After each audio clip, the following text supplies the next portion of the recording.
Today's guest is Jewel Rodgers, the current state poet of Nebraska and the first African-American and youngest person to ever hold the role. A spoken word poet rooted in community, culture, and impact. From poetry stages to rebuilding neighborhoods, she uses language as a tool for connection and change. This conversation explores voice, vision, and what it truly means to create with purpose. Is that the role of state poet? Like, what does it mean, really? Yeah. State poet, I tell people to keep it simple and then I go into it. But I say, it's just a cheerleader for poetry. I didn't have any experience, I didn't know. I was looking for guidance and I wasn't getting it. But I was also just afraid to speak up. What does trauma mean to you? I don't even know. Like something hard that affected me that I overcame or maybe didn't, that I still need to address. Because then it's like, what does trauma become once you heal from it? Like, do you use the same word? What's good, y'all? Before we get into today's episode, I got a quick favor to ask. If you could, please hit the subscribe button. The only reason that I'm asking is because by you subscribing, it helps for me to be able to continue to create this content. I don't have like a big team or like I'm not getting paid by like some type of external source to create this content. Like I do it all on my own dollar. And so instead of doing fundraisers and asking, hey, donate $1, sign up for my Patreon, doing all of that stuff, all I ask is that you please subscribe to the channel and hit the like button too. Hit it right now, please. And just leave a comment, like leave something, because what that does is it shows the algorithm that this content is worth putting out there. That's the free thing that I ask for you, to just support the show and what we're creating here on the Clean Your Room show. So please subscribe, please like, and please leave a comment. And let's get into today's episode. My name is Jewel Rodgers. I am the current state poet of Nebraska. Come on. I am the first African-American. I am the youngest. And I'm self-described spoken word poet, which has not been in this role previously either. So here I am. I have been in this role for exactly 1 year. I have a few initiatives that I'm working on right now as state poet, but just as of recent, and probably the most important, is establishing an endowment for the next state poet, so forth and so on, so that the folks who come into this role have a greater capacity to serve in the community. I come up from North Omaha, and so I've been very interested in two things just about my entire life. One was poetry, and the other one was the built environment. So I actually got my degrees in relation to business and the built environment, and poetry was more of a personal pursuit since about 10 years old, which also makes it a rather unconventional case that I would now be state poet of Nebraska. But where a lot of folks traditionally would have publications and books and collections, I had this speaking. I was in the community. I was in person, in front of you, providing the poetry that way. And then since 12, I've been interested in the built environment. And so now that looks like small scale real estate development in my neighborhood. I was always very interested in understanding how I could be one of the people helping to rebuild our neighborhood that at the time of me growing up. Of course, now things have changed. At the time of me growing up had largely been the same since riots in the 60s. So I've always just been very interested in creating in those various fields. I think that's dope, and I think it's cool. First, hold up, before I even say that, man, decorated. That's you're doing things, sis. You're doing things. But I think it's dope how creativity can flow in many different aspects and avenues, especially when you're able to embody it as a person. You see, a lot of people think like being a creative means like just limited to poetry, just limited to art, but it really can traverse and expand past that. And to be able to have like vision or be a visionary for the neighborhood that you grew up in and being able to like create something out of that, I think is dope, as well as the title of state poet. Like how that's dope. Like we were talking off camera a little bit, but talk a little bit about how you were able to even assume that role and that position and that title. Quite frankly, someone nominated me to apply. And I said, oh, sure, why not? I'll apply.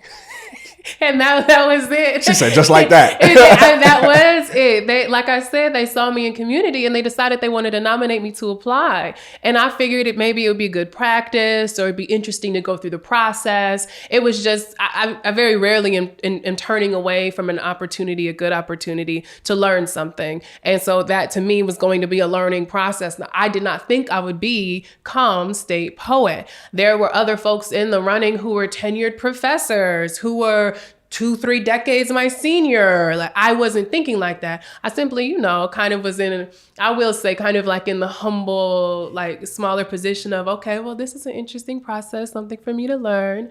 But now I'm here. And I actually think it is a large part of that is because I am a spoken word poet, and the way that I deliver my poetry does a lot for a room and for a message. But what you should know, though, is that the role of state poet, like, what does it mean, really? Yeah. State poet, I tell people to keep it simple and then I go into it. But I say it's just a cheerleader for poetry. The actual obligation is to advocate for poetry, literature, and literacy. That's what you're supposed to do. We started having a poet laureate in 1921. His name was John Neihardt, and he was so good. They said, we're going to have him be the poet laureate in perpetuity. So we actually only have one poet laureate. Oh, dang. But we have now 4 state poets, and they came up with that position a few years after that. I feel that. I'm interested about one thing, but first I want to get the obvious, unobvious thing out of the room and into the air. I don't even know how that phrase is. I think we get what I'm trying to say. And I didn't know this until you brought it up in our last conversation that we had. You are the daughter of Johnny Rodgers. I love him. The Jazz. Shout out to my dad. The Jazz. Shout out Johnny. Yeah. What was it like, or did he play a huge part in your passion to create and your ability to be able to think past the bounds of what's right here? I would say actually my mother played a big role in my creative interest, but my father played a huge role in my dedication, like in patience and persistence. He taught me a lot of life skills that had to deal with survival. And I'm really grateful for that, because I don't think that I would be who I am, and I don't think I'd be able to take care of myself as well as I do if it weren't for my father's presence in my life. I feel that. I mean, even sometimes I tell people, like, the first book he gave me to read, like my children's reading, okay, was Think and Grow Rich. The first book. That was my children's reading, all right? When it was finally like, here, Jules, start reading things on your own, that's what it was. Said some Napoleon Hill. Okay, for real. And it continued from there. All the books that he gave me, literally every book that he gave me was something about personal development, was like life skills, was like mindset, all of it. And that's how I came up. So the everything that has to do with me persisting or not giving up, or all of that is my dad. My mom and my mom's side altogether, very creative. My mom is an incredible dresser. She can sing. Her brother's an excellent artist. My grandmother's an excellent pianist. So all the art and creativity, that's mom. That's mama. All day. I feel that. Yeah. Well, can you take us back to childhood? What was that like? How did we get state poet? One of the most important things, like childhood, I was Johnny Rodgers' daughter. And so I got to see a lot of different environments just around, whether that was locally in Omaha or across Nebraska or across America. I was seeing a lot of different environments, and I was put in professional situations at an early age. I was also attending an after-school program called Wesley House that was run by Paul Bryant, which is a friend of my dad's.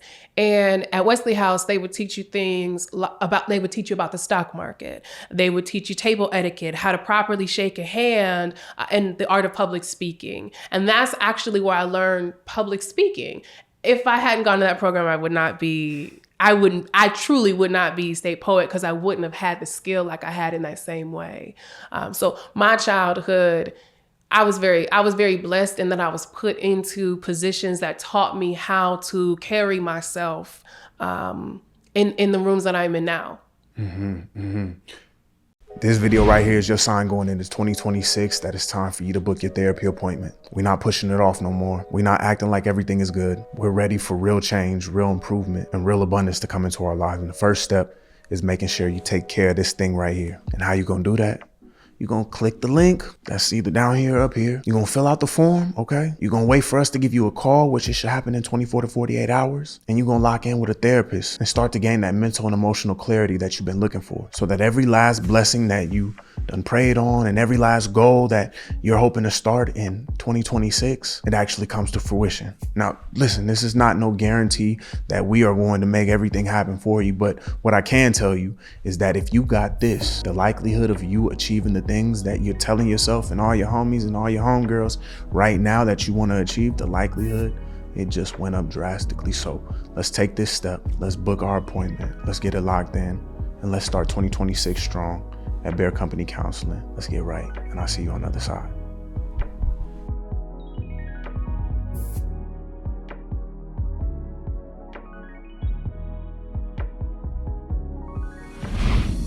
Were you immediately, like, as you learn these skills, as you're reading these books, as you are like just taking in all this information and all this knowledge that you're getting from these different influences in your life, were you able to immediately start applying it? Or was there like absolutely not incubation period? Yeah. Yes, I was very hard at it. Yes. Late bloomer did not hit me until like 20s, to be honest with you. Like there were some aspects of it there because I was in sports, so I understood the value of like practice. There, for example, there was this one time I was trying golf. And I hated it so much. I was like, I hate this. This is stupid. That was another thing that Wesley House tried to teach you because they understood that a lot of business conversations happen on a golf course. Of course. They wanted you to be able to network like that. And I hated it. And one day I'm at the driving range and, you know, because I told my dad, I said, Dad, I'm so bad at this. I hate this. I want to quit. I don't want to do this anymore. And he's like, let's go to the driving range. So we go to the driving range. And I'm hitting balls and I'm like, see, look, I suck. I'm bad at this. This is horrible. And, you know, he gives some little tips. He says, well, do this and try this and do that. And all of a sudden I start hitting it just a little bit better, enough for me to notice the progress and for him to notice the progress. And I was like, dang, I guess I can't quit now. But that is to the point of like practicing something. And like the life skills that my father was teaching me even then, like even at that time, like I didn't have the presence of mind from all these books to be like, oh, and you know, practice and persistence and patience and dedication and focus. I mean, like I was hearing it, but I was like, look, I'm tired. I want to go home and draw. I don't, you know, because I wanted to do some art at home.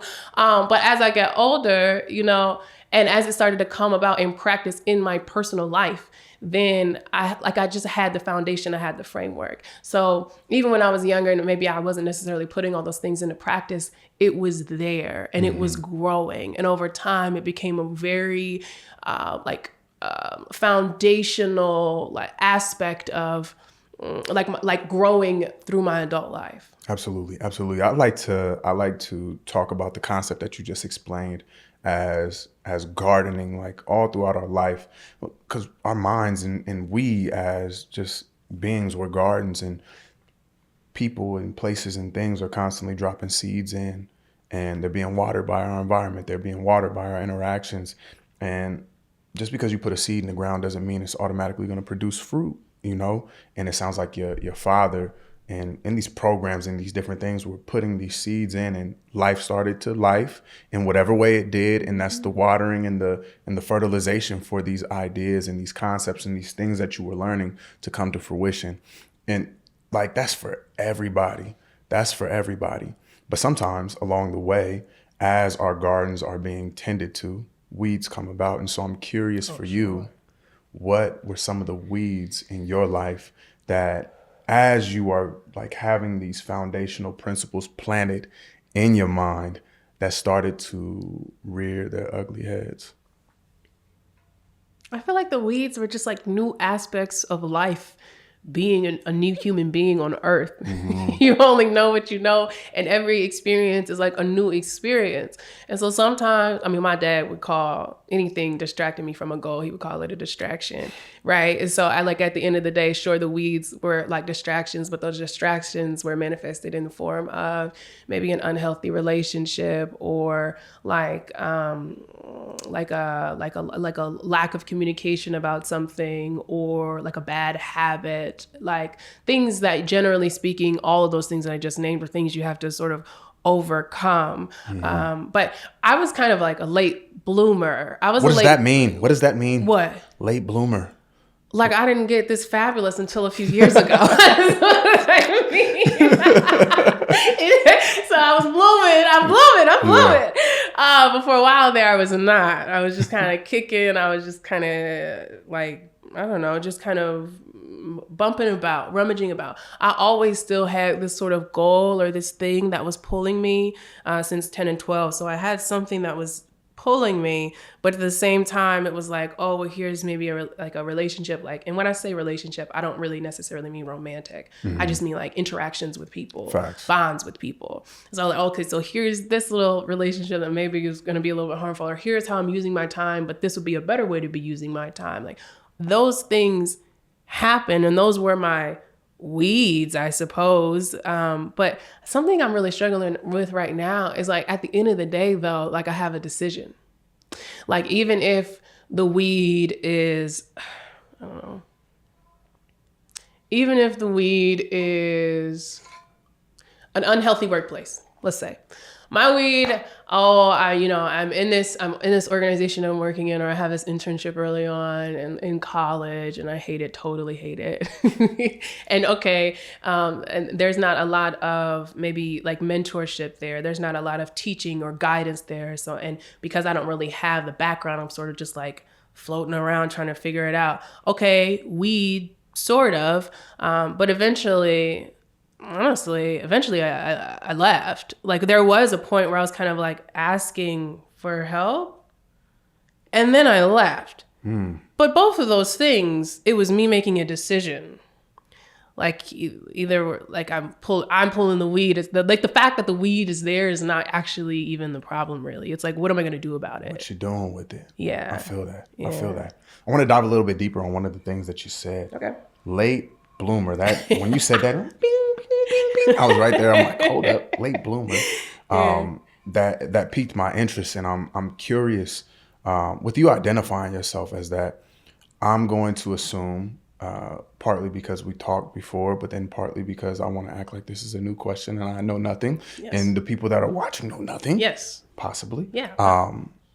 What type of experiences did you have when it came to interpersonal relationships and seeing yourself as a late bloomer? Was there a lot of was there bullying that you experienced? Sure. Was there loneliness or isolation, just kind of like self-confidence, self-doubt, things of those natures? All of those things, yes. All of those things, absolutely. I was an only child, first of all. I'm going to try to like go through the whole thing. I was an only child. And after my parents split, I was going back and forth. What age? This was around 5 years old. Gotcha. But I was always sort of had like art. I was always interested in art. So I'd be at home, I'd be wanting to like draw and play piano and sing. And then when I go over to my mom's house, we're like watching Michael Jackson music videos. Like, or, you know, it was always like art and fun. But it was me, my parents. That was pretty much it. And then, you know, I was a little fugly, and my dad, he's a stylish dude. But as far as styling a daughter, you know what I'm saying? The skills were lacking sometimes. And so I was, you know, showing up how I was showing up to school, okay? So that led to like a little bit of bullying. And then also, since I was alone a lot, I didn't really know how to like do sort of that social banter at that age. Like I was just very quiet. I just really kept to myself a lot. So over time, that did lead to some confidence issues. And then, you know, at the same time, I was athletic, so I was kind of strong. So people try to push me around. So now I'm pushing them back around. And now I got to be tough so that people don't mess with me in the first place. So that kind of carried on through like 12, 13, 14 years old. You know, now I'm in high school and I'm getting a little bit of a sense of self and I'm trying different styles. Now I'm wearing the berets, or now I got the high waist skirt, or now I got the hair swoop to the side, you know, just like trying out different ways to express my personality. But it always felt like a test. Like I was always just trying things out. I had no real idea. So when I think about like late bloomer, and when I think about blooming in general, I think about it in terms of confidence and having a clear sense of self. And that even took a while, because I explained it as a positive before, being in so many social settings and learning sort of how to be a chameleon in a way and how to fit into any room. But at the same time, then it was like, well, who am I actually? Like, what's like my default setting? I didn't know for a while. So that then to me is also a sense of blooming, of understanding who I am on my default setting. Not in a bad way, but like deep. What does, two-part question or double question, yeah. What did identity mean for you back then as you were going through this blooming stage? And what does identity mean for you now? Identity for me now is definitely like the truest form of like self-expression at almost any given point. I'm learning really in a really, really serious and real way about authenticity in interpersonal relationships and how I communicate like a hurt or a struggle or a grievance or an interest or an issue. Like that, since that to me, like me exploring all of my limits and interests feels like me identifying like the sense of self. At that younger age, I was very goal oriented because of my father. So like my whole personality almost was like my goals and interests. A lot of right now is kind of similar, but like I have more things going on and I'm a more well-rounded person. But like at 12, I knew I wanted to be involved in the built environment, and I thought that meant architecture.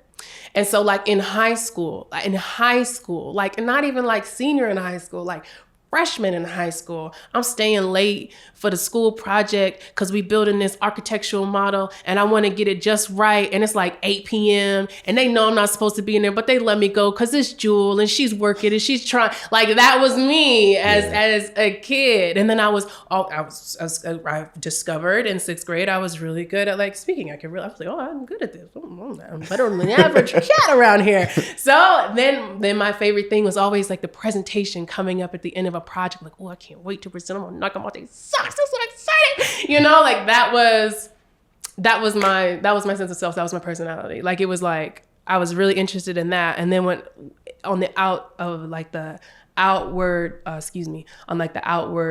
production of something. But then when at home, I really wanted to like write and express my feelings or what I had thought about that day. So now I'm like playing the piano and I'm like writing or I'm drawing something. And that just was it. That was all I really like had. And then everything else, I was just sort of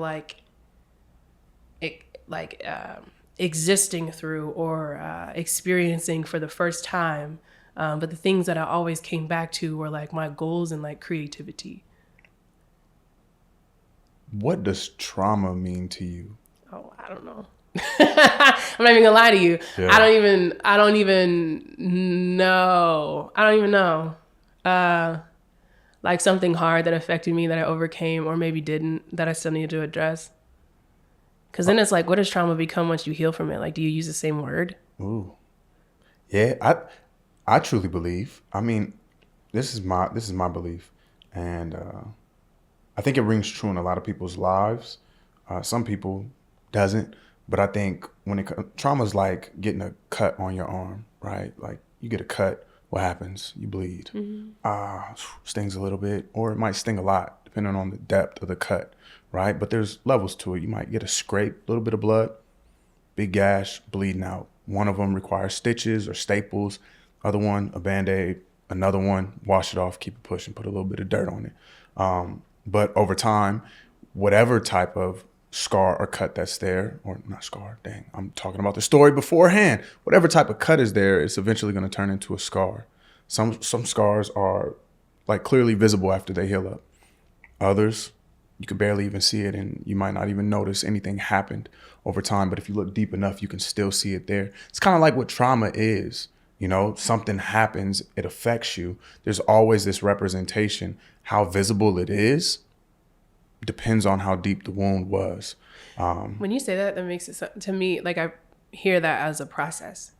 I hear, when you say that, I hear like trauma as a process, because you talk about like a cut, but a cut eventually becomes a wound, like a scar. And if that whole that whole thing was the explanation of trauma, the trauma was like a process to move through. And who's to say like what the end is? Well, anyway, let's not get too philosophical. No. Go there. I mean, that's it. That's all I have. I feel it. For you, do you believe you've experienced any trauma? Oh, sure. Ooh, okay. Plenty. I mean, I don't know. I'm sure everybody's got their things. Yeah? Yeah. What trauma for you would you say has had like the biggest impact on your life? And the reason I asked this, it kind of sets up my next question, but I just want to talk about the next thing first. So don't forget what I just asked, because I will. As I said like 50 million times, I got ADHD and I'll go on a tangent and a rant. But it sounds like, from the limited amount of information that you've talked about so far, that a lot of your creativity and a lot of your goal drivenness is rooted in some type of trauma response almost. Oh, yeah. Like I'm producing, or I'm making this thing to create identity and value for myself internally. Here's the thing, though. I mean, to honor what you said, yes, there is a lot of that is happening for sure. Mm-hmm. But there's also the reality that it's possible. Absolutely. Like, it's real. And I've seen it. I remember this one time I was dating this guy, and this was when I thought I still wanted to be an architect. And I used to have these magazines, these architecture magazines. And I was looking through it one day, and I'm like, oh, this is so cool. And I showed him, and he was like he didn't even know things like that existed in the world, period. At all. Oh, dang. And it's like, I do have grand visions for myself, sure, and I go at them really hard. I really do. Sometimes it's a little much. But it's because I know it's real. Like, I've seen it. Like, people have those things. And I also would like, the things that I want. And honestly, I don't really want much. I want to be able to travel. I want to wear cute clothes and be cute. And I want to be creative. I want to create. Those are the things. And I want to do so in a financially stable manner. Absolutely. Financially stable and financially sustainable manner. Like, that's what I want. And so I go very hard at that. Now, there is some trauma response that's happening in terms of how hard I'm going, or how much time I actually allocate, or how I choose to treat close relationships because of that. That's actually something that I didn't even really become aware of until like this last year. I wasn't even thinking about it, but now I understand, like, I have to address it and work through that and go to therapy. So I'm doing the things slowly but surely, but yes, I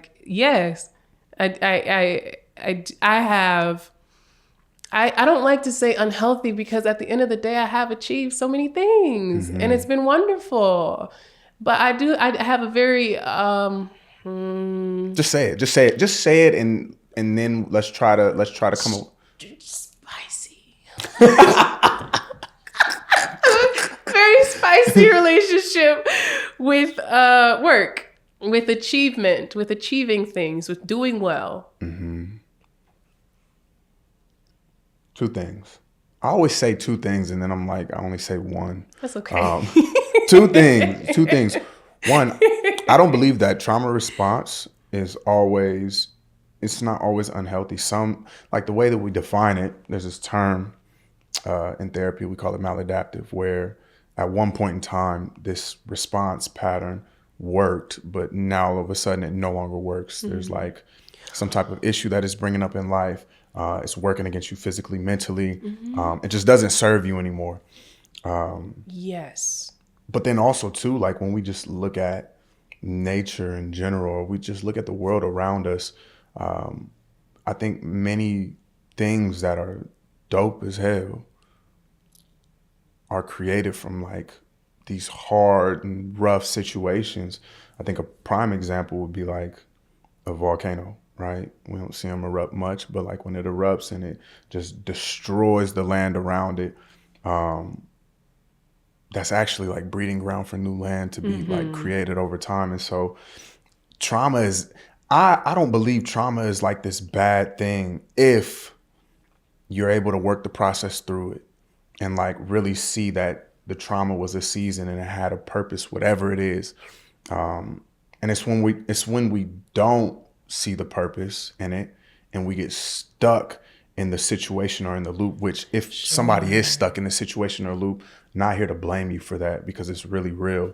And it's up to each and every one of us to create that meaning out of it when we're ready and in time. But when you get stuck, that's when it really just, it hinders people. Sometimes it takes like a situation to get you out. Like I feel like even recently I was maybe in a situation where we were stuck in like a cycle. And eventually we kind of had to leave that union and sort of break that cycle. And then I started realizing and learning all of these things that I felt like I like as I'm learning them now in this time, in this space, I remember those things being said, but it was not clicking for me. And now it's clicking for me. All right, so look, I'm gonna just stop you. You're gonna have to tell us, you're gonna have to talk a little bit more about this. Let us know what you was learning. Go ahead. I hate this for me. Okay. But I am on my way to making art about this because I just received a grant to do a collaboration. Hey, there you go. A little track. So I'm going to end up actually exploring this more. But I just got out of a roughly 8-year relationship. And as a professional poet, as somebody who was moderating discussions in my neighborhood, in other neighborhoods, somebody who was doing community organizing a lot through college, I turned out to have some holes in communication in other areas of my life. No way. And I had no idea. I really didn't know. Like I really didn't know. Like I thought the way that I would respond to a hurt was appropriate because I wasn't blowing up. Like I associated good communication with like the lack of explosion. Because that was something that I did experience a lot. It was like, you're upset and now we're like yelling about it. And now we're just yelling about it. And there's nothing going on. So in our relationship, in the 8-year relationship, we never yelled at each other.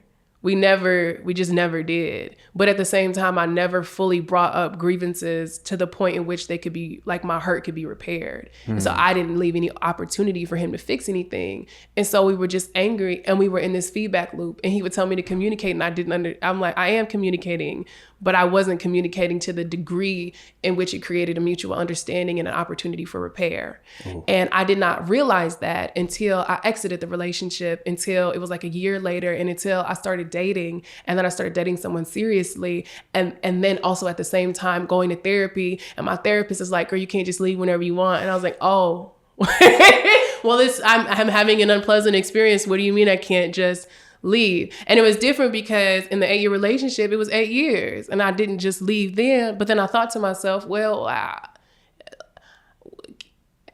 isn't it all a choice anyway? Can't I?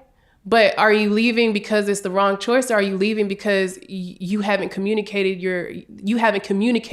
yet? You haven't talked this through yet and had a conversation and are not leaving because you've reached an understanding and now this is the best decision. You're leaving because you haven't fully communicated and you would prefer not to.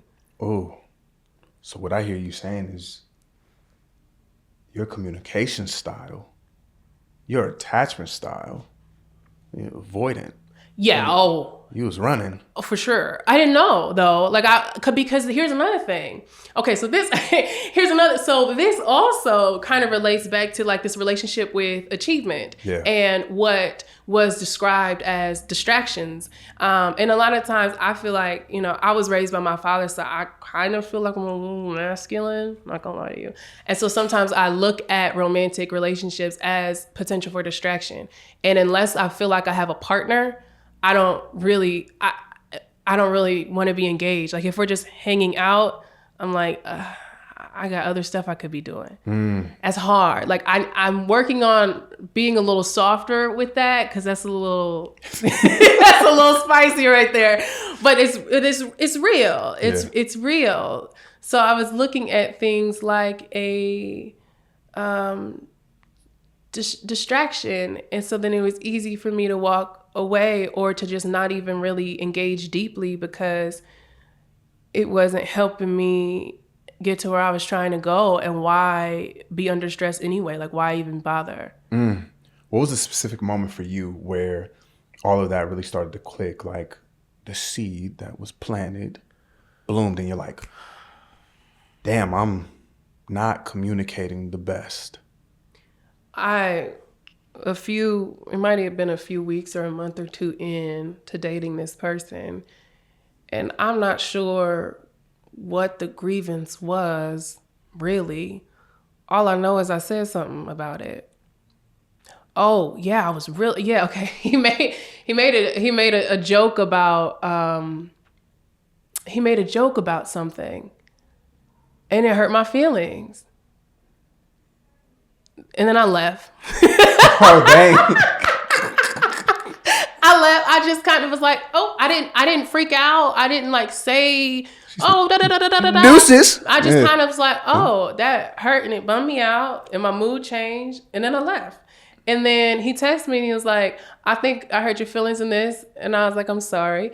And I thought about it. And then I said how I felt about that. And then we met up later and we talked more about it. And then I explained him totally like what that meant for me, like how it hurt me and why, and like the deeper wound that was actually there. And then he says, oh, I'm sorry, I'll never do that again. And then he didn't. And I was like, oh, well, this is nice. That's how this works. This is great. Yeah. And that was it. That was it. And then that kind of started the practice of expressing a grievance. Where did that wound come from? Childhood, of course, like many. Where though? Where? If you had to look back into your childhood and really think about like the different communication patterns and communication cycles that you were a part of, when things started to get spicy in your terms for you, I love that word. When did you start to see like the preferred option to just exit the conversation as opposed to let's figure out how to talk this through? Or was there anybody in your life who showed you like healthy communication patterns? And this is no shade. Absolutely no shade. I mean, life is life, and we all learn, and we're growing, and you know, it is what it is. It is what it is. However, no. No, I did not have a lot of examples of like healthy communication, which is why I didn't know how to do it. My dad was a wonderful dad. He was also very strict isn't even really the right word, but he was stern. Thank you very much. Yeah. Yes. Okay. So if I did something wrong, he would be hot about it. And there was really no talking out of it. Like even when he was like, well, what do you have to say for yourself? And I put some words together. It didn't really matter. You know, he was still hot and he was still like, don't do that. Like, you know, like whatever the thing was. And I'm not gonna lie to you, like I was tripping a lot of the times. Like I can't, it's not like I did nothing wrong and he was just yelling at me. No, like I was tripping for sure. But I was a kid, I ain't know no better. I don't know nothing. You know, I just got here on earth, you know, I don't know. But that was it, right? And then we had a pretty, it was a pretty hot relationship in childhood, and we got much better after I left for college, and kind of could curate our communication and how we hung out. And now we're like buzz. Now we be kicking it. I feel like he called me the twin not too long ago. I was like, hey, hey, Pop, I love you. But like, that was it. So it was like blow up, and then I don't really get a word in, and then it don't matter anyway. And now I just need to go and do whatever. So now it's like, well, I don't want to blow up at you.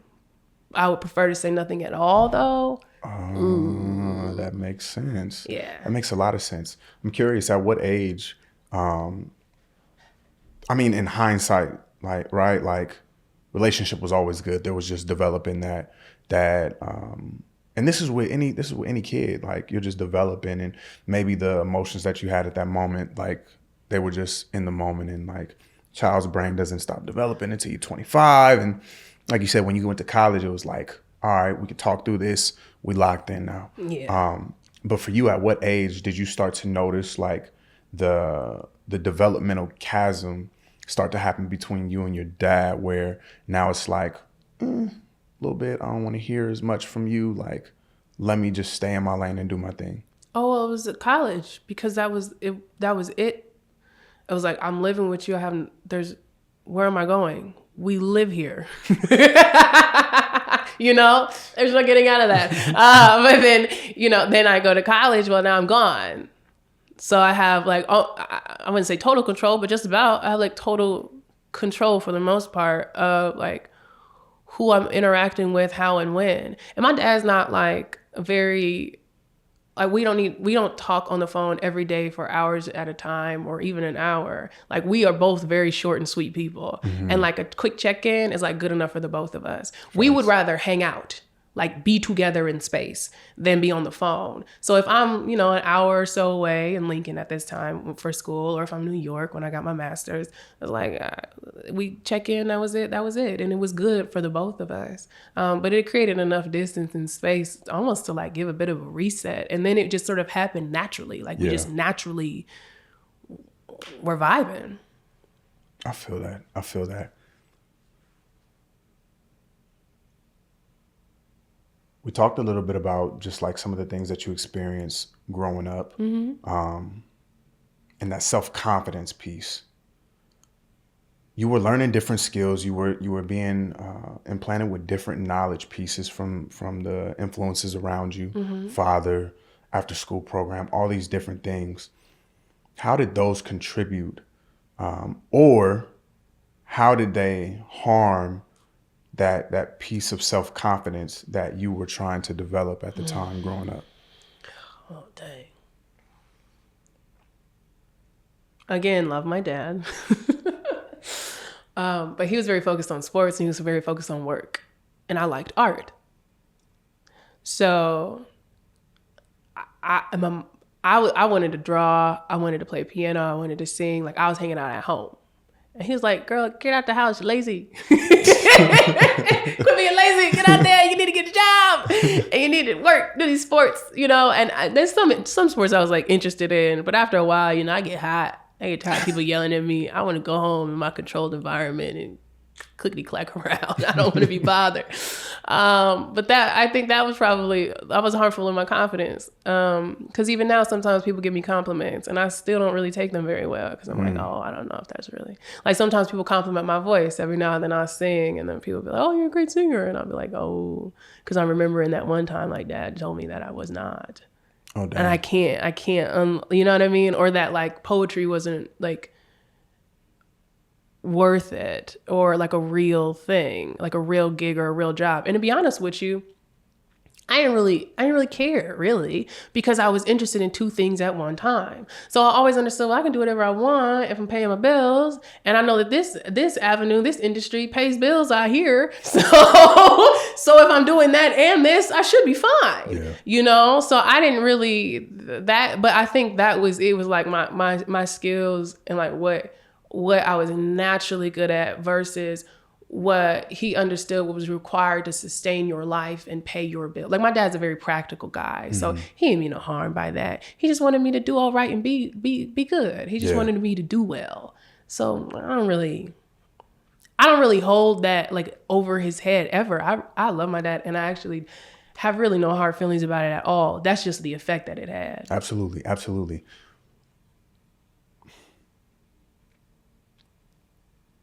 What type of life did your dad live that led to his practicality mindset? He came up from the dirt, the mud, literally. He used to live in the bottoms. He grew up in the bottoms, which is like the railroad tracks as you're going toward Carter Lake from the north side. Combs Park? Yeah, further. By yes. You go down Locust, Yeah. and you go across those railroad tracks, and there's all these little shanty makeshift houses, no running water, no electricity. That's where he grew up. Okay. So, and he was the first person to even like graduate college.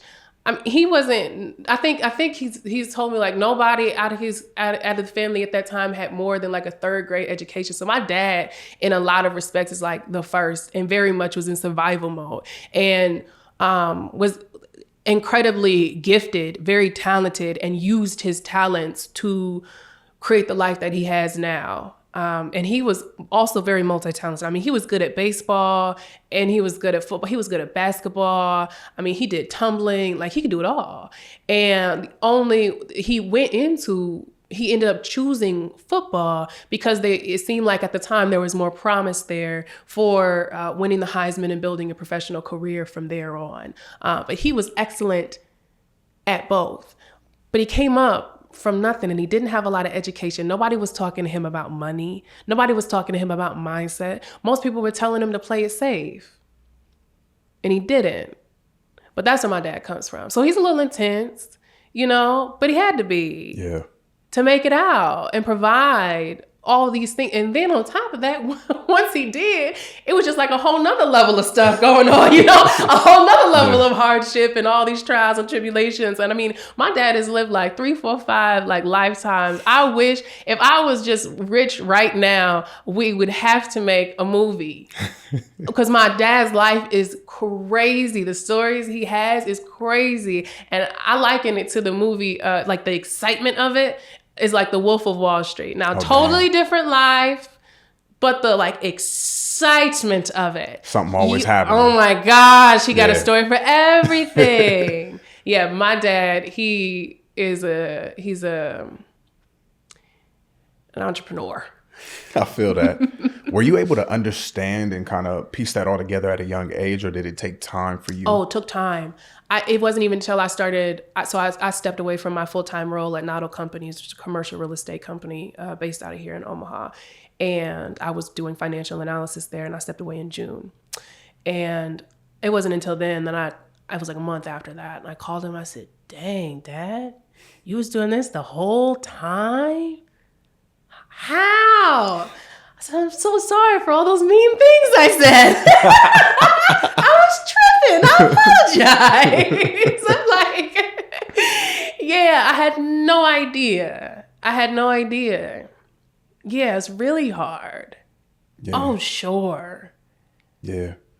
I think when we look at anybody who kind of like to the point that I was talking about earlier, where I was talking about just like trauma responses and creativity, I think there's like levels to what that response looks like. And on a certain level, even if we don't acknowledge trauma, right? Because some of us, our pain tolerance is much higher than others. So like I can get a cut and it's like cut and throw some dirt on that. It'll do what it do. But really like for other people, it's like, I'm bleeding. I need more attention. And I think from what I hear you saying, like your dad faced a lot of trauma, whether or not he sat in it and was like, dang, like this is earth shattering, which I think in the era that he grew up, because I think he graduated in 68, 66, 67, 68, 69. Somewhere around there. But he won the Heisman in 72, which is college age. So yeah, somewhere around there. During that time, especially growing up in Omaha, man, like talking about trauma for a black man. Trauma. My dad was a toughie. Yeah, you had to be. Yeah. You absolutely had to. So be. I'm a toughie. Boom. My dad is the kind of guy he doesn't skip. You get a cut, He done skipped all other steps. It's straight alcohol immediately. There's no peroxide. There was no Neosporin. There was no kissing of the boo-boo. Okay? like throw some alcohol on it so don't get infected. Now get on, here's some Vaseline so we can stop the bleeding. You know, like that's my dad. Yeah. He's a toughie. But I mean, it makes sense. Certainly. It makes sense why. But also like, as more comforts are provided and it's only natural, right? Like as a response to trauma, I never want my kids to have to experience the same things that I went through, but I also want to try to instill those same lessons. Those lessons don't hit the same until it's hindsight and until the kids have to go through it. I even see it with my mom. My mom, kind of similar to your pops. My mom grew up in, and we're gonna get her on the pod. I've talked to my mom about it. I need to be a better son and get her on here sooner than later. She went through a lot, man, like a lot from her dad, like stealing from her from just like traumatic shit. My mom went to, I think, over like 50 schools throughout her whole primary education, you know, just constantly moving over and over and over again. And I love my grandma, and there's no shade to my grandma either, but the life that she tried to provide for us and the lessons that she tried to teach to us came with a certain level of comfort, but then also came with a certain level of like, this is what it is. This is what you need to do, which I internalized in a different way than she did. And I responded in a different way. Matter of fact, I responded in a way that led me down a path of fuck all this. Yeah. Like, I'm not about all this. I'm guilty of that right now in terms of that approach of like you like what I hear you saying about your mother is like she's learned these lessons, but now she kind of hitting you over the head with it and you responding in your own way. I'm guilty of that right now. I feel like talk about it. I think about it in like very practical terms. Like I'm thinking about it in terms of like money. Yeah. Personally, because like I'm really trying to. I'm like, oh, we should be budgeting and we should be saving and we should put this here and that here and that here and we should split it up this way and do this and do that. And like, that's hard for other people to hear. Like sometimes they'd be like, leave me alone, I'm doing what I'm doing with my money. And I'd be like, but this is a better way. Don't you see? Don't you see? And they're like, leave me alone. And I'm like, oh, okay. Well, I'm leaving. But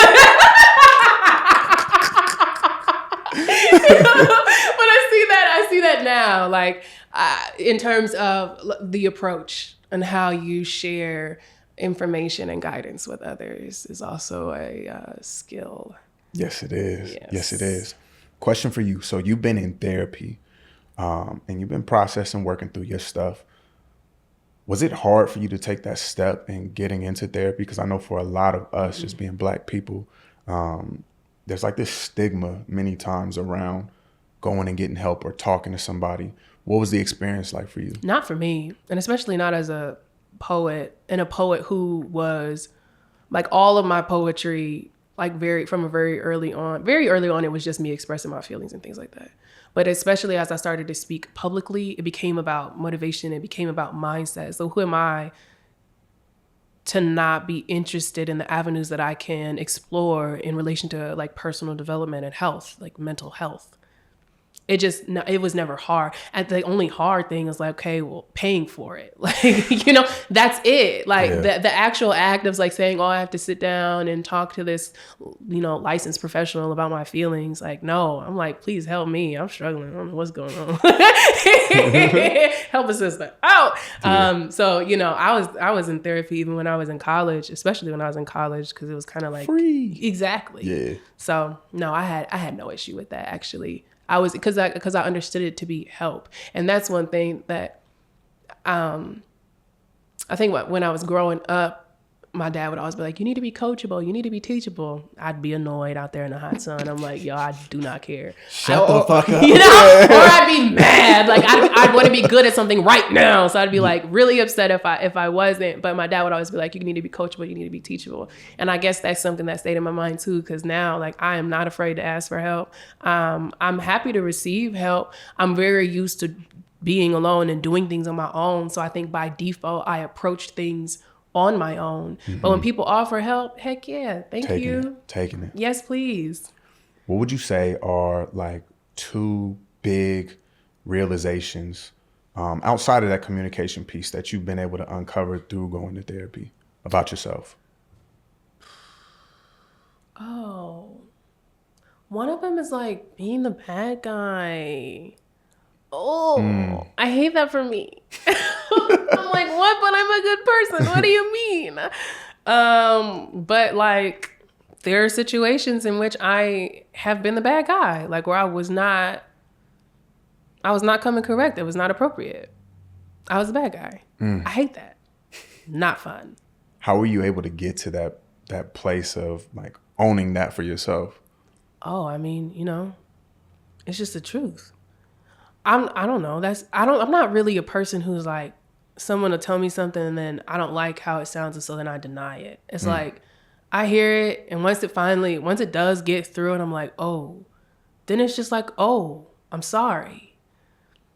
I don't, because I want people to do the same for me. Shoot, dang. And again, I just truly from a value and character standpoint, I cannot come up here on this stage and tell you or encourage you to be any particular thing that I'm not willing to be myself. So if I'm encouraging you to care for others, don't you think I need to also be caring for others? That would just be so crazy and hypocritical and wrong.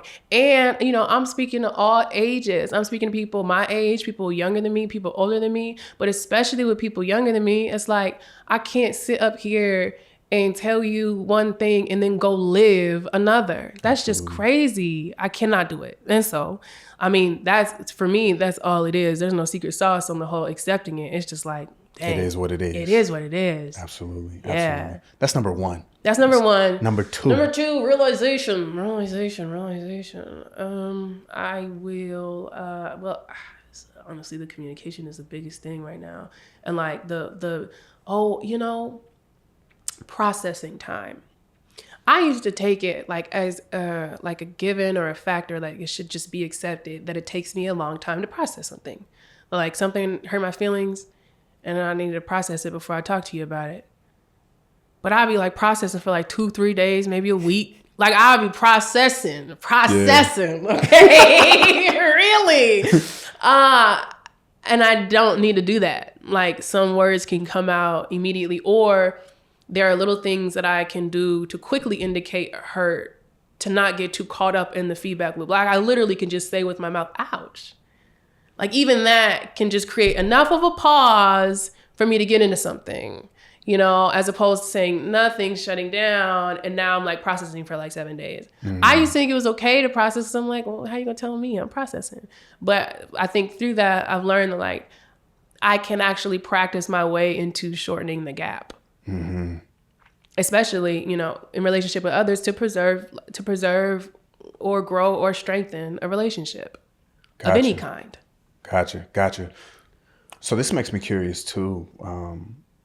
In times when there's conflict between you or somebody else, whether it's an intimate partner, a friend, family member, whatever it is, and you feel offended, violated, disrespected, the words can go on to where you're now like, okay, I'm ready to like disengage from this completely. Mm-hmm. Would you say there's like a piece of anxiety that's also present in responding in that moment based on how conversation patterns went when you were younger? Oh, probably. And like, what is that experience like for you? Like, where do you feel it at? How do you get what I'm asking? Mm-hmm. It's probably like a little below center chest. Like I'm like, kind of like sinking in, like, and I almost can feel my pulse in my body. Like I just get like, and I get a little hot. I'm like, I tense up and I don't really want to say whatever it is that I have to say. I think in the moment, like, it depends on who I'm speaking to, because it can be a lot of things. Sometimes it could be that I'm afraid to get carried away and I don't want to get too upset. Sometimes it's like, I don't know that this person is going to receive my message either way. Sometimes it's like, okay, I have observed over time that this person is relatively defensive. So I don't even want to say anything because it's just going to be like a back and forth and I'm not interested. Like there's so many different things it could be depending on my relationship with that person on an individual level. Which type of situation do you find yourself, or have you found yourself in more often than not, with So like those different type of relationships that you, and I'm not just speaking on intimate relationships, just in general. I think outside of the intimate relationship, I'll tense up if I'm afraid to be harmed in some way. And I don't mean physically harmed really. I just mean like, I'm afraid of,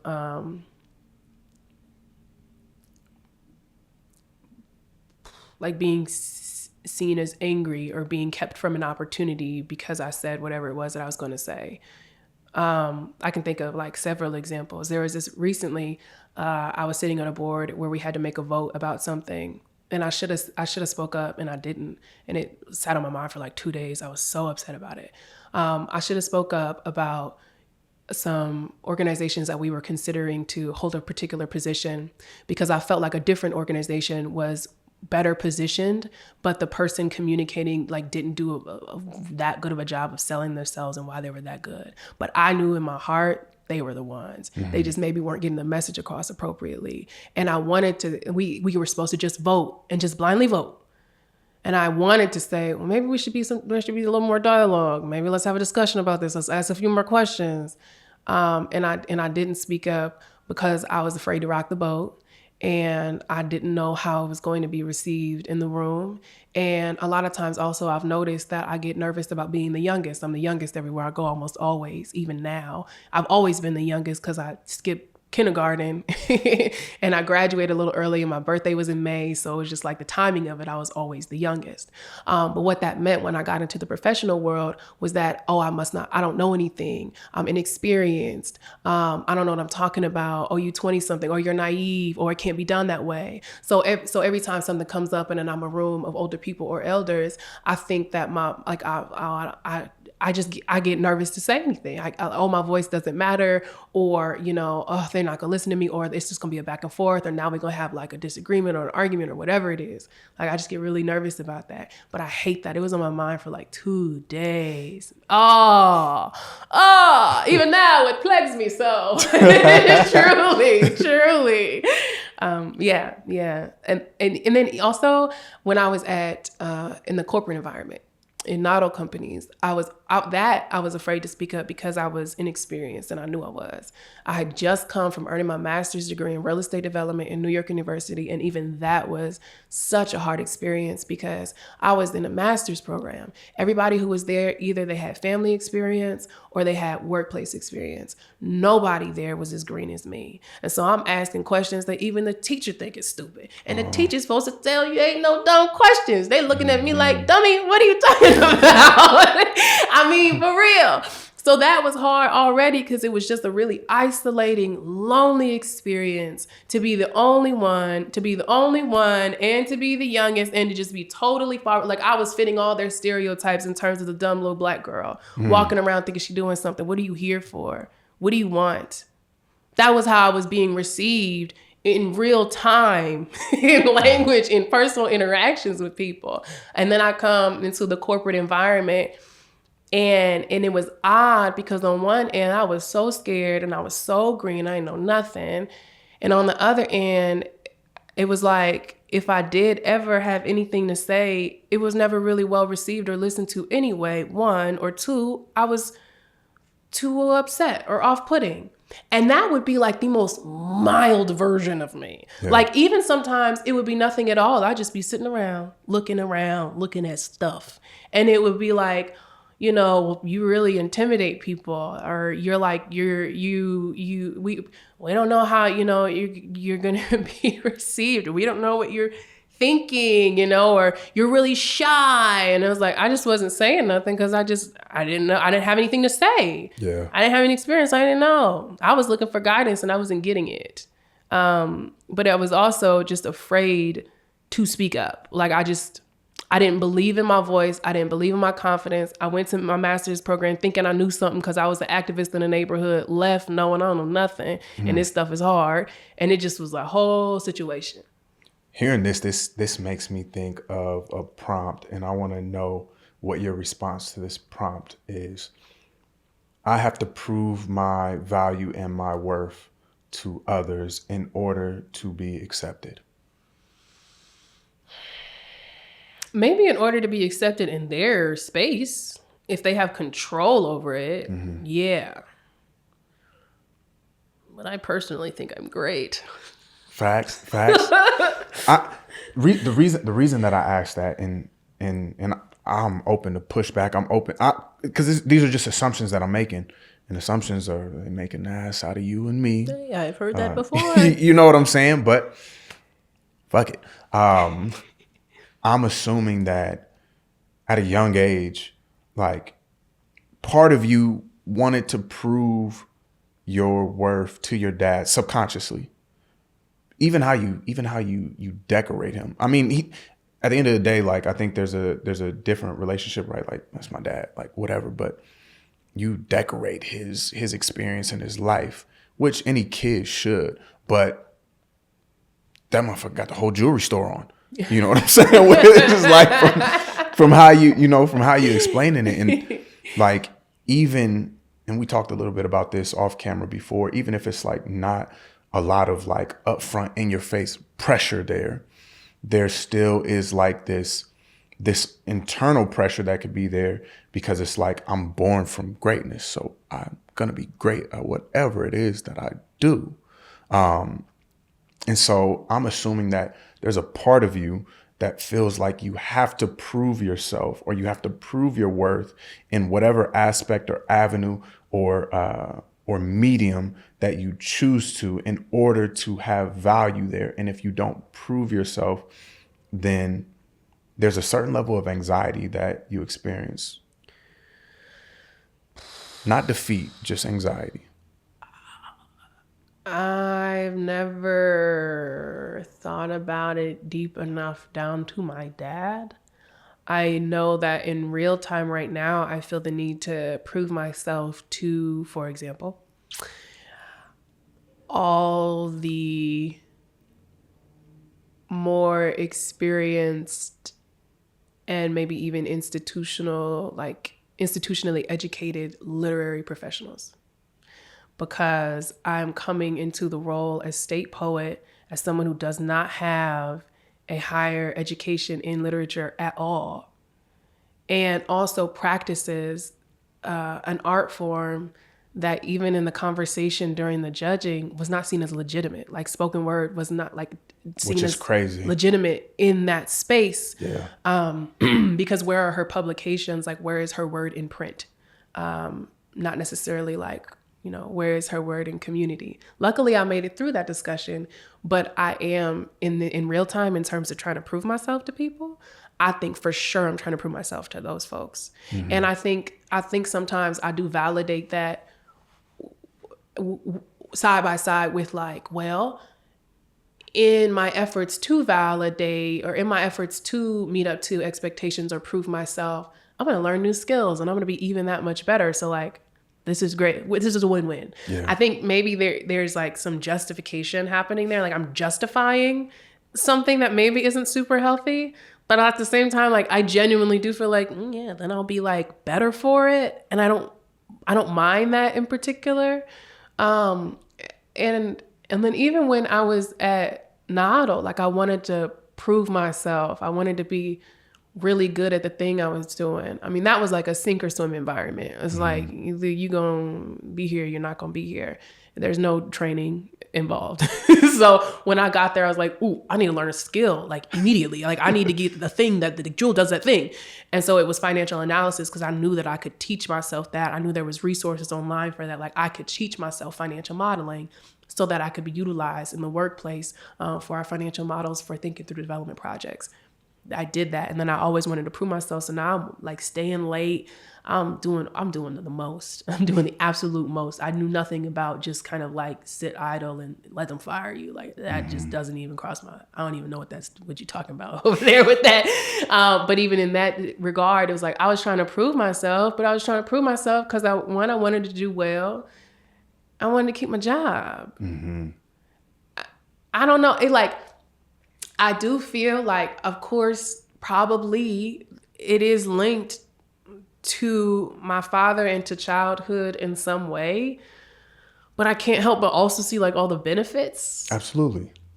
So I don't know. And then I also can't help but see like who I'm trying to prove myself to now. Yeah. Like, even if like dad, but like right now, this group of people, I kind of want them to see this form as legitimate. I want them to see it as so legitimate that if ever there is another person in the running similar to Jewel, that they are better received, more well received, because they've seen it and they've seen it go well. Yes.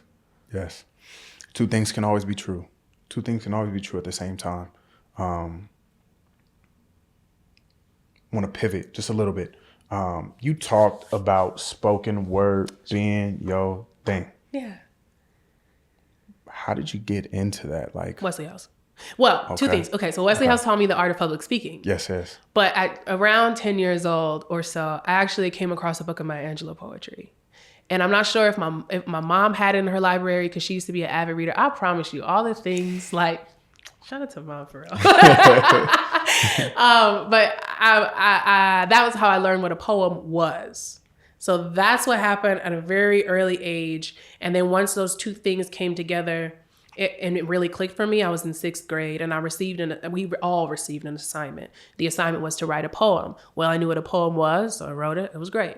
Then it was time to speak the poem out loud, recite it to class. And I recited it and I had this cadence about it. And my friend looks over to me and she's like, how did you say it like that? And I'm like, of course at the time, I'm like, I don't know. But like, that's what it was. Those two experiences coming together to create that possibility, like that's what it was. Mm-hmm. That's how I learned I was good at that. When I got to college is when I started doing open mics. Prior to that, everything in my mind was like, oh, I write poems in my book sometimes. And then I'm really excited about this class presentation. I'm gonna talk about my project. It's gonna be crazy. And then finally, I got to college and I went to an open mic and I shared a poem and people were like, whoa. And I was like, yeah, this is cool. And then people would come up to me and then they would say they relate to my experience. And I'd be like, oh, you feel this way too? What? And that's when like ideas started happening around community and building community and sharing my experience with others and thinking through like how we could work together for things, especially as I was learning more about the built environment, learning more about redlining, learning more about collective economics. Like I was really into that at that time. And like through communication and sharing my ideas and feelings with other people, I started to identify that more people than not like felt the same way. So that's how I got into it. It was just really those childhood experiences and that's like kind of percolating a little bit. And then finally I started going to the open mic and truly merging the two. Mm-hmm. Something that you mentioned is spoken word is not widely accepted amongst the poetry community as like, I don't know if the word legit is real. Yeah, it's fine. Okay. And I would say specifically though in like institution. Okay. Like in college, like in higher education, because you're going there for an English degree and you're reading the books and you're doing the words and it's on the paper. Yeah. All right. And there's rules. There's actually like, even though you can break a lot of rules, there also still is a lot of rules in poetry. And especially when like in the earlier, like in like really old poetry, I guess, it was actually relatively rigid. Like there was like the form and the structure. Like a sonnet or there were rules. Yeah. And spoken word. It's kind of like, sorry, I don't mean to cut you off, but as you're talking about rules and rigidity and how poetry, I'm going to put air quotes there, poetry was set up, it almost sounds like cooking some chicken with no seasoning. It sounds like mashed potatoes and no butter. It sounds like like a regular show. I didn't say it. It wasn't me. Like, it wasn't me. That's what that immediately makes me think of. But there are rules, and spoken word breaks a lot of those rules. And spoken word is highly accessible. Anybody can practice it. And I think for my role right now, in terms of being state poet, my whole thing is accessibility, because I'm experiencing that in real time. But so this form maybe is not like widely accepted or seen as legitimate. Sometimes in higher education, there are people, in those spaces who totally are like, yes, do your thing. And then there are people like, her, you, what, them, who, huh? Like this. But then you have slam poetry, which is a whole nother thing. Yeah. And slam poetry specifically is competitive poetry. Slam poetry, you're scored on a scale from 0 to 10, needs to be 3 minutes. You get a grace period of 10 seconds. After that, you get docked points. Like that is slam poetry. Spoken word poetry is without those limitations. And then there are other things, Yeah. but then you have, it depends on who you're talking to. Not everyone loves the term page poets because at the end of the day, sometimes it does get off the page. You recite it. It kind of almost diminishes the more conventional work. Or traditional, I would say, maybe more traditional work. But then even then, that's not even the right word because spoken word is is an old practice as well. People have been storytelling since the beginning of time. Spoken word is before the written. Poetry. But so I say all that to just to clarify that, like, yes, spoken word sometimes is not seen as legitimate in higher education, but there are people who come around, and everybody is their own individual with their own individual opinions on the matter, no matter where they are in the workplace or in the structure or the system. Absolutely.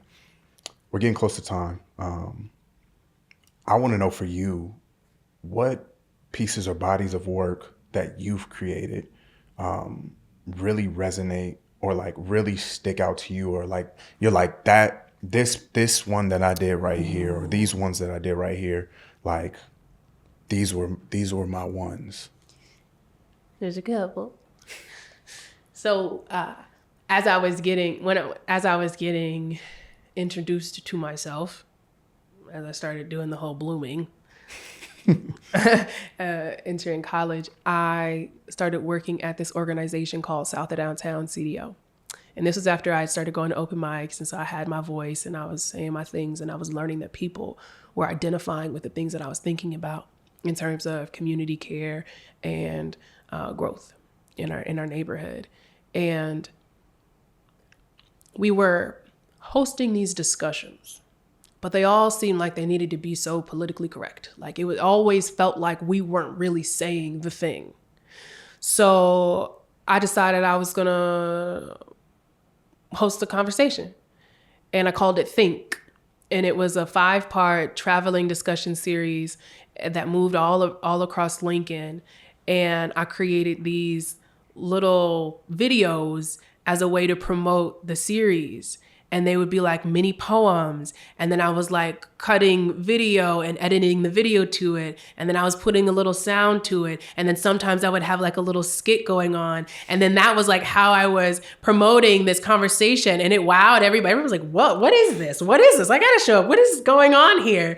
And I loved it. And I tell you what, like, and to my point about, how I am as a person, I was like, I would wake up at like 4 a.m. and walk over to the College of Architecture so I could get in the lab, so I could use the video editing software so that I can make my video and make my little graphic. And and then I got class at like 8. like that's what I was doing. But I love it because it was so raw, but it was also my first sort of experiences with like putting my poetry into other components, like putting my poetry with the video, with the sound. And so now something I'm really proud of is this track I just created with a guy named Frederick out of Switzerland. Oh, nice.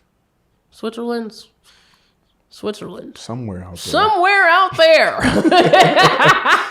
Frederick is awesome though. But we just collaborated, and I put this poem alignment there, and he starts playing, and we had really great chemistry, and he put more instruments to it, and now there's like this beautiful track called Alignment that now I'm going to work with a friend of mine named Kevin Kabor to make a video with Aaron Darrell Gregory. And like, I'm very excited about that because I think in terms of being state poet again, and thinking about how my job is to advocate for poetry, literature, and literacy, the people who already like poetry already. So if I want to get more people involved in poetry, I have to go outside of the bounds of poetry alone. So I'm doing a lot of collaborating. I'm introducing a lot of other art forms because that's the medium in which I want to express and get people interested in poetry. I'm also bringing it into a lot of different spaces. Something else I'm really proud of is this dinner party event that we had. It was called, what did I say? The Poets Take on the Dinner Party. And that's all it was just the dinner party. Yeah. And we had poets, and then we partnered with House the Ba Foundation, and they came and they did the food, and it was excellent. And I was so much proud of that. First of all, we had it at the Florence Mill. There's a woman named Miss Linda Miggs, and she takes care of the Florence Mill. And I wasn't sure anybody would show up. I'm on a trip, I'm traveling around Nebraska, showing up, doing things. Damn, that's something else I'm really proud of. Anyway, I'll get to it. Maybe, I don't know, we'll see. But we're traveling around Nebraska. I'm looking at the RSVP. It's like 12. I'm like, I need 50. We got a problem, Houston. Yeah. So I get back and I'm going hard. We sending the emails. We doing this. We doing that. Sold out. Nice. Now the room's full, and now we have these poems that we're doing, and I invite a couple people back, and now I got Matt Mason there. I got Zadika Poindexter there. I got Way of Life Warlow there. It was awesome. But I'm really proud of that because now I'm bringing poetry into like a different space and a different format. You at this baller dinner party, and you're listening to poetry. Love that for us. Another thing I'm really proud of right now is a series called Homegrown, a series of 15 intimate art shares across the state of Nebraska. And that's funded by the Academy of American Poets. Nice. That's crazy. I got that fellowship on my first time. There are some others that take like 3-4 times. Sometimes I know that I try really hard and all that other stuff, but man, there's something to be said about being lucky and the right timing. All right. Because look, so now I got this traveling series and I'm so proud of that just because we're able to go all across the state and meet all these other incredible poets and bring voice and bring life to all the work they're doing. To my point about access, to my point about accountability or accessibility. That's the thing. I'm really proud of all those things. One, because they had a lot to do with self-expression, bringing an idea into fruition. Mm-hmm. These are successfully completed projects that are either have happened or are happening. But two, they all involved other people. They all brought people together or brought people closer to one another or themselves. That's the work. That's what I really get excited about. And now I just heard that I have another opportunity where I'm going to collaborate specifically with jazz musicians. I'm stoked about it. That's dope. Yes. Yeah. So honestly, somebody was asking me the other day, what that he saw on my website. He's poet, advocate, visionary. And he was so what's your vision right now? And I thought to myself, I used to be the person who was well, I want this and this and this. And that's my vision. And now I'm not there anymore. At this point, I want to explore the furthest limits of myself. Whatever that means, whatever project I have, whatever vision I have, whatever idea I have going on, I want to explore all of it. I'm so privileged. I'm so blessed. I'm so lucky. I'm so happy to be in a position where I can explore all of that. Mm-hmm. Where I was able to receive a fellowship just as I was becoming state poet. And now I am currently living a life where I don't have to say, oh, I wonder what if. I'm doing all the what ifs. That's what I'm most proud of. That's crazy. That's such a blessing. That's crazy. That's awesome. I feel that. And I think that's a testament to your creativity and the creative inside of you. Oh, sure. Which leads me to my last question. Absolutely. There are creatives out there who don't even know how to tap into their creativity, don't even understand that they're creative unless it's in the quiet of their own room, their own time, and might even be afraid to express their creativity because it's not received by what people believe they should be doing. So many people. What would you say to the creative who is afraid to unleash their creativity?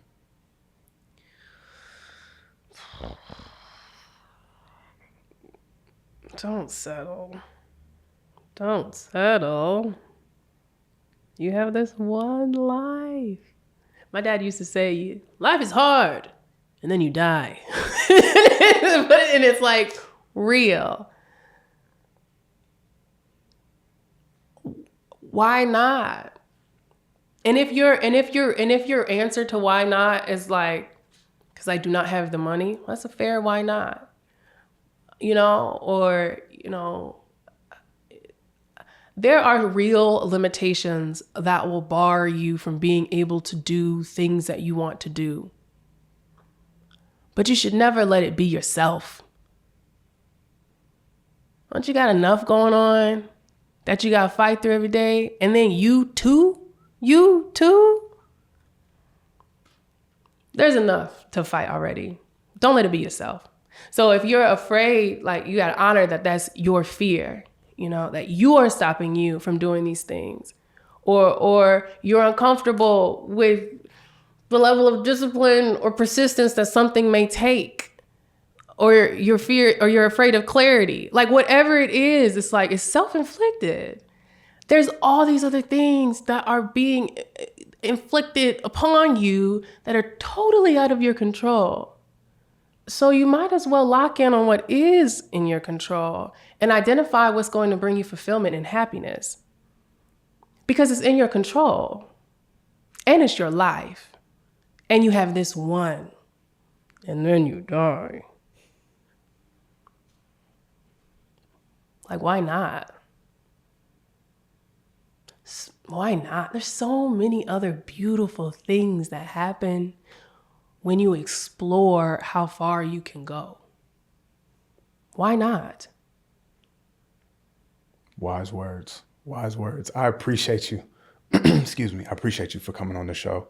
I appreciate you for sharing what you have shared, for being vulnerable, for being open, and also just engaging in conversation.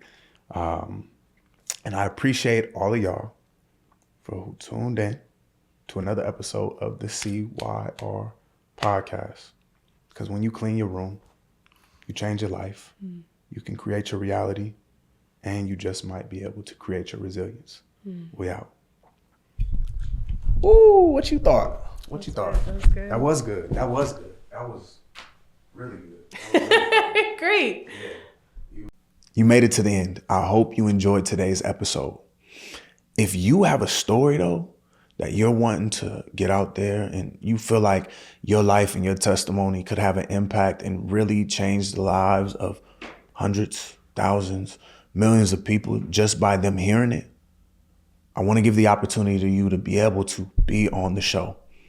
Down in the description, I'm going to leave a link for a questionnaire for you to fill out in order to get on here and be able to share your story. All you got to do, click it, fill it out.